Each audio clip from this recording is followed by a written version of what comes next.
Listen, I need you to pay very close attention to what I'm about to tell you, because what's happening right now in the global financial system is something most people won't see coming until it's too late. And by then, the shelves will be empty, and the premiums on physical gold will be so high that getting your hands on it will be nearly impossible.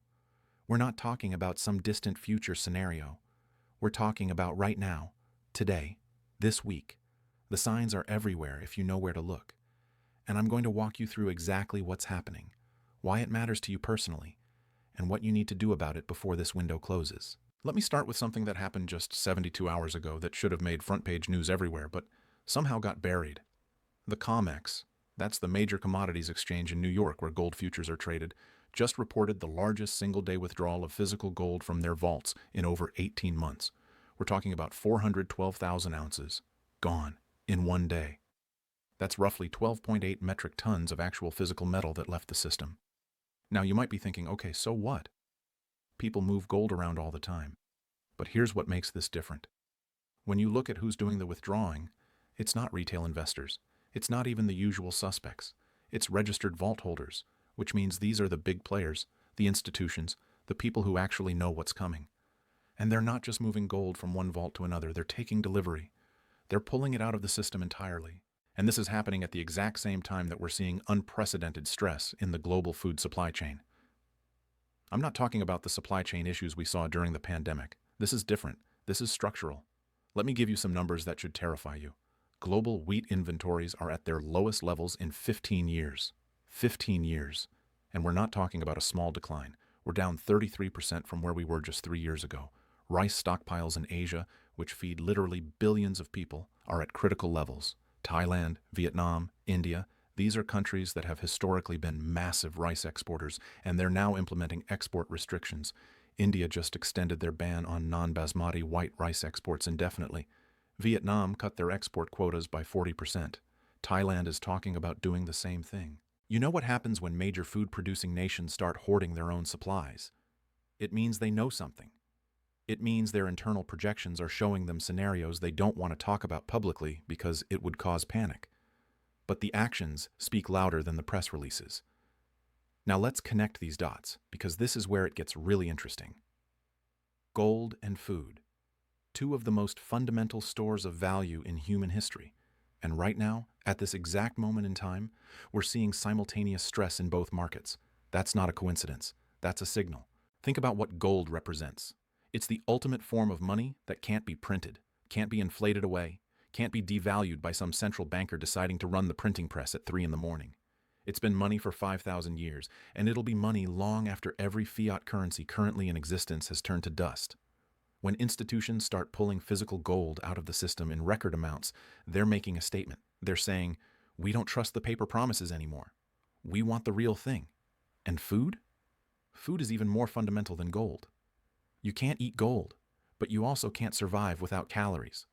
When nations start restricting food exports, when global stockpiles start hitting multi-decade lows, when fertilizer prices are still elevated and farmers are cutting back on planting because they can't afford inputs, you're looking at a setup for a crisis that makes financial crashes look tame by comparison. Here's what most people don't understand about the relationship between food security and monetary stability. They're linked. They've always been linked.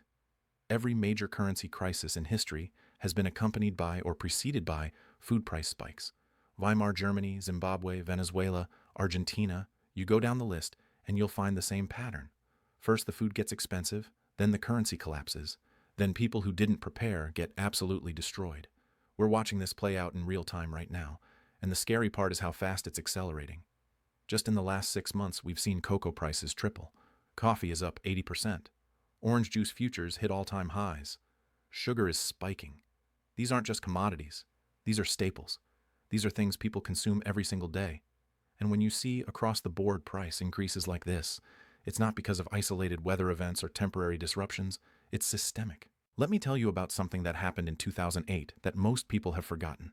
Before the financial crisis hit, before Lehman Brothers collapsed, before the stock market crashed, there was a global food crisis.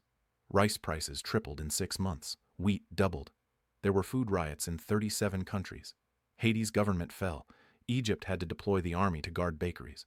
And this was happening while central banks were telling everyone that inflation was under control, that everything was fine, that there was nothing to worry about. The people who saw it coming, the ones who understood that when food prices spike, it's a sign of deeper monetary problems, those were the people who got positioned correctly. They bought gold when it was $800 an ounce. They stocked their pantries. They prepared. And when the crisis hit, they weren't scrambling. They weren't panicking. They were ready. Fast forward to today, and we're seeing the exact same setup, except this time it's bigger. The debt levels are higher. The currency debasement is more extreme. The geopolitical tensions are worse. And the food situation is more precarious than it was in 2008. You want to know something that should keep you up at night?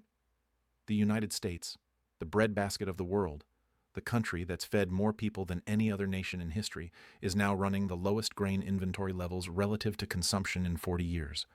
40 years. We're talking about going back to the early 1980s to find inventory levels this tight. And back then, we didn't have 8 billion people on the planet. We didn't have China importing massive amounts of food. We didn't have climate patterns that are making growing seasons increasingly unpredictable. The USDA keeps putting out these optimistic forecasts about crop yields, about how everything's going to be fine, about how we'll have plenty of supply. But then you look at the actual data, the real numbers, and it doesn't match the narrative. Corn stocks are down, soybean inventories are tight, wheat is critically low, and the farmers I talk to, the people who are actually in the fields, they're not optimistic. They're worried. One farmer told me something last month that stuck with me. He said, "I've been farming for 35 years, and I've never seen input costs this high while grain prices are this uncertain. I'm planting less this year because I can't afford to take the risk." And he's not alone. Across the Midwest, across the Great Plains, farmers are making the same calculation. They're reducing planted acres because the economics don't work. You know what happens when farmers plant less? You get less food. It's that simple. And when you combine reduced planting with increasingly volatile weather patterns, with degraded soil quality from decades of industrial agriculture, with water shortages in key growing regions, you're setting up for a supply crunch that could make 2008 look like a minor blip. Now here's where the gold piece comes back into focus, because this is really important. When food prices start spiking, when people start getting scared about their ability to feed their families, that's when they lose faith in the currency. That's when they start looking for alternatives. And throughout human history, the alternative has always been gold and silver. We're already seeing this happen in countries that are further along the crisis curve than we are. In Turkey, where inflation has been running at 60 to 70%, gold demand has exploded. People are converting their lira into gold as fast as they can because they know the currency is dying. In Argentina, same thing. In Egypt, same thing. These aren't backward countries. These are nations with educated populations, with sophisticated financial systems, and their citizens are fleeing to gold because they understand what's happening. The question you need to ask yourself is this: do you really think the United States is immune to these same forces? Do you really believe that we can run trillion-dollar deficits forever? That we can print money indefinitely? That we can debase the currency without consequences? Because if you do, you're not paying attention to history. You're not looking at the data. You're believing the narrative instead of trusting the evidence. Let me show you something that should make this crystal clear. Right now, as I'm recording this, the U.S. national debt is over $36 trillion. That's trillion with a T, and it's growing by roughly $1 trillion every 100 days. Every 100 days, we add another $1 trillion to the debt. That's not sustainable. That's not even close to sustainable. That's a mathematical certainty of collapse. And how do we service this debt? We print money. The Federal Reserve creates dollars out of thin air and uses them to buy treasury bonds. It's the most obvious Ponzi scheme in human history, except it's being run by the government. So people trust it. They think it's different this time. They think we can somehow avoid the consequences that every other nation in history has faced when they've tried this same trick. But the bond market is starting to wake up. Treasury yields are rising even as the Fed is trying to keep them suppressed. The 10-year yield has been creeping higher, and that's with the Fed actively intervening in the market. What do you think happens when foreign buyers, when China and Japan and Saudi Arabia decide they don't want to hold dollars anymore? What happens when they start dumping treasuries and buying gold instead? We're already seeing the early stages of this. Central bank gold buying hit record levels last year.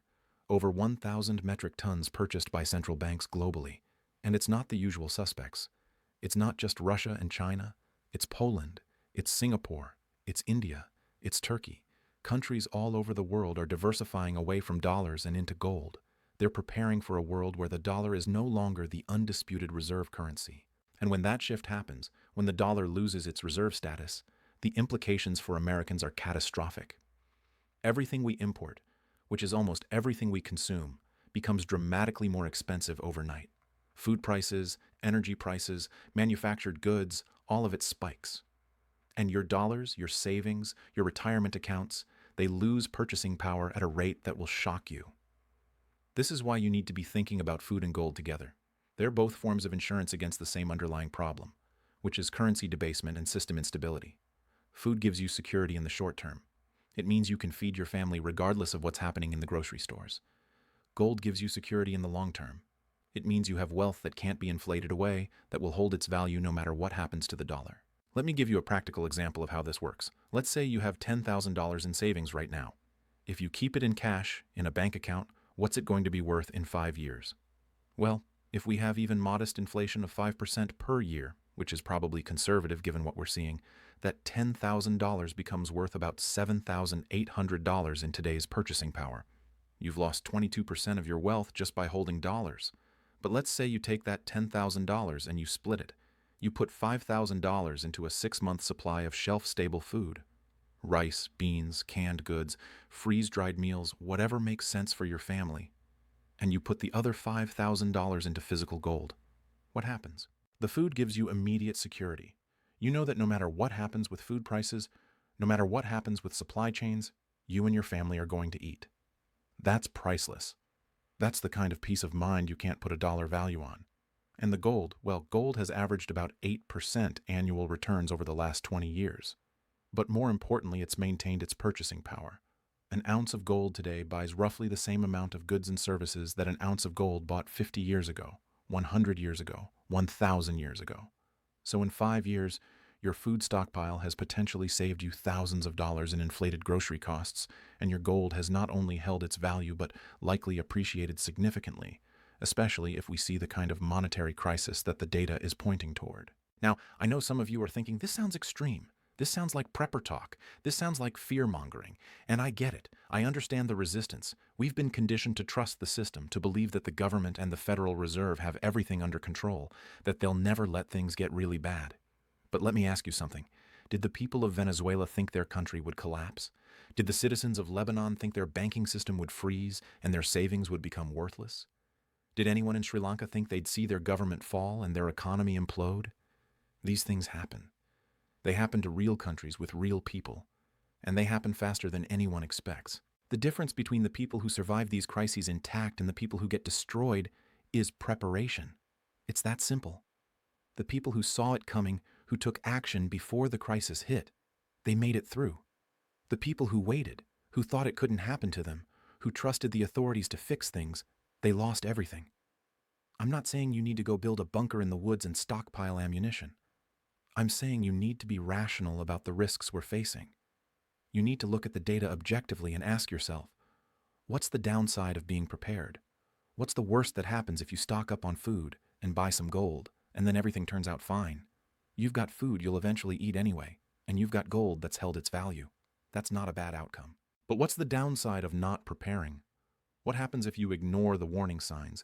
If you keep all your wealth in dollars? If you assume the grocery stores will always be stocked, and then things go sideways? That's when you're in real trouble. That's when you're standing in line at the grocery store watching people fight over the last packages of rice. That's when you're watching your savings evaporate as the currency collapses. Quick aside here, because this is relevant.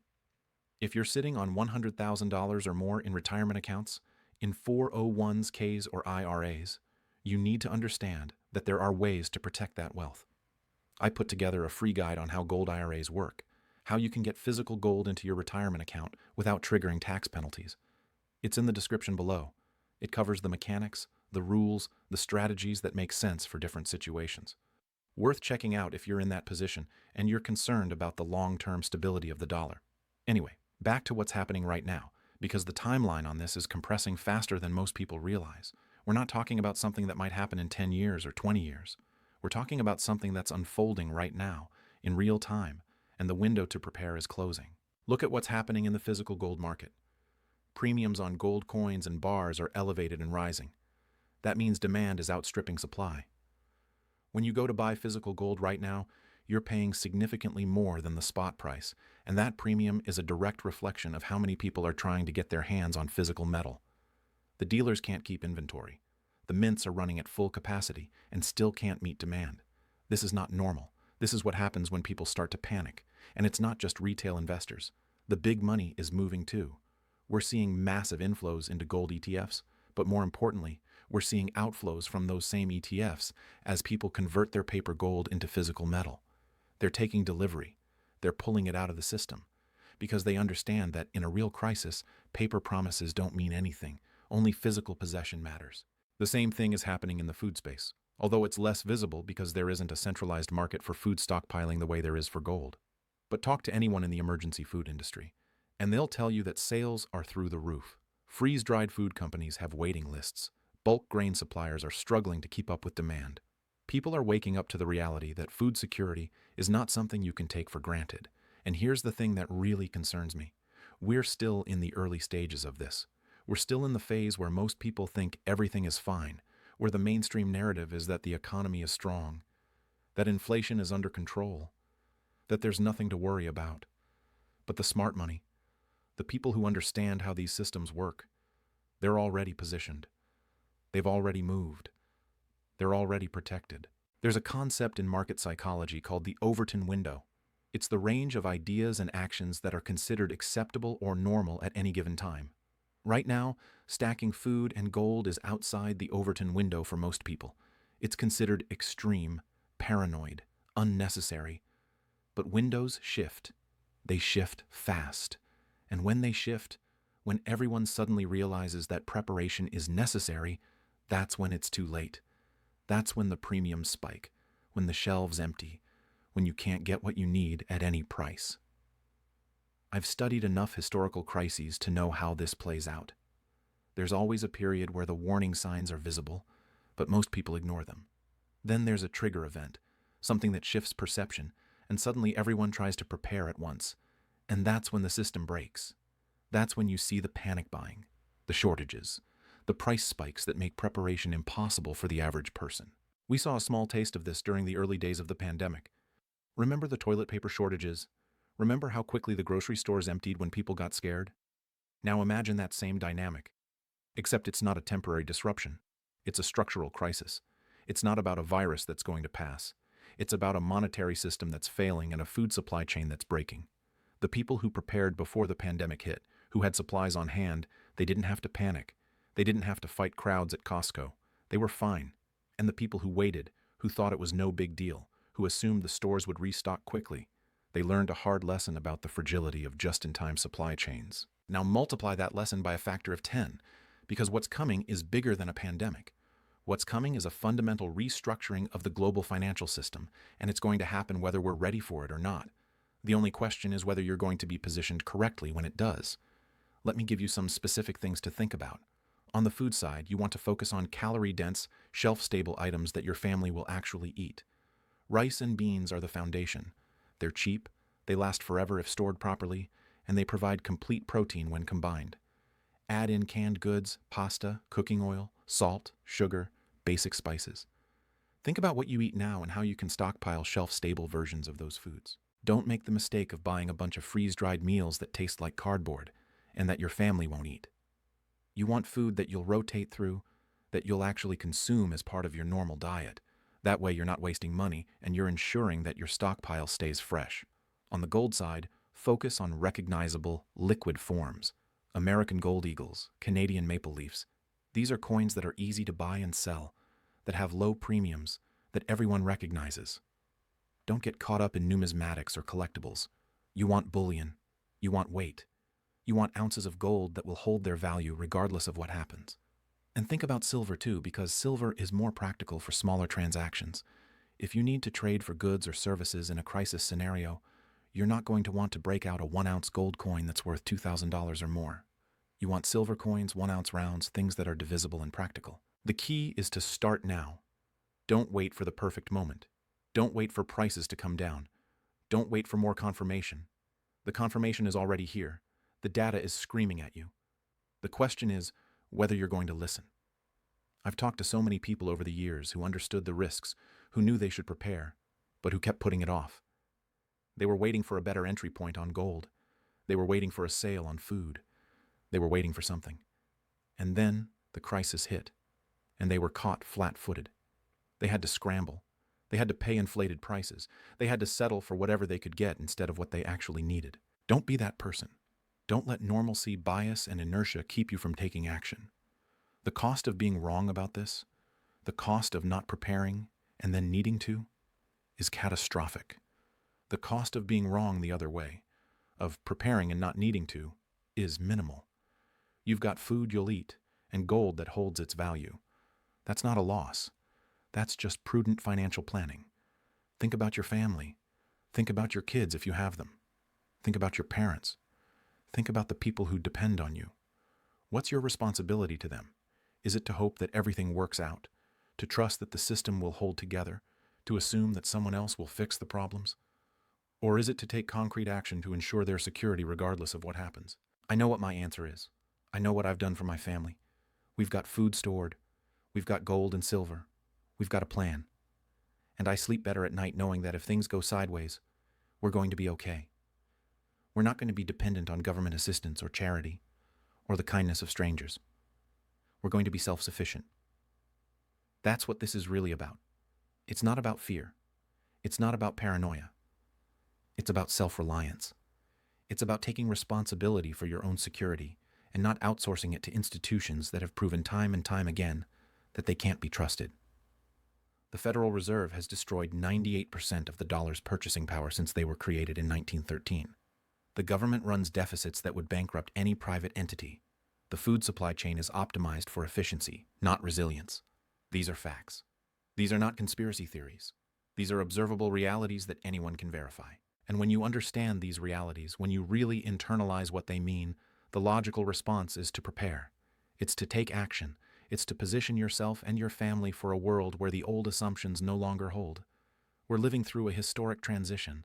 We're watching the end of the post-World War II monetary order. We're watching the decline of American hegemony.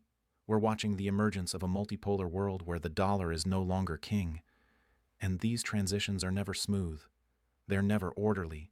They're chaotic and destructive, and they create winners and losers. The winners are the people who see it coming and adapt. The losers are the people who cling to the old paradigm, who trust the authorities, who believe that this time is different.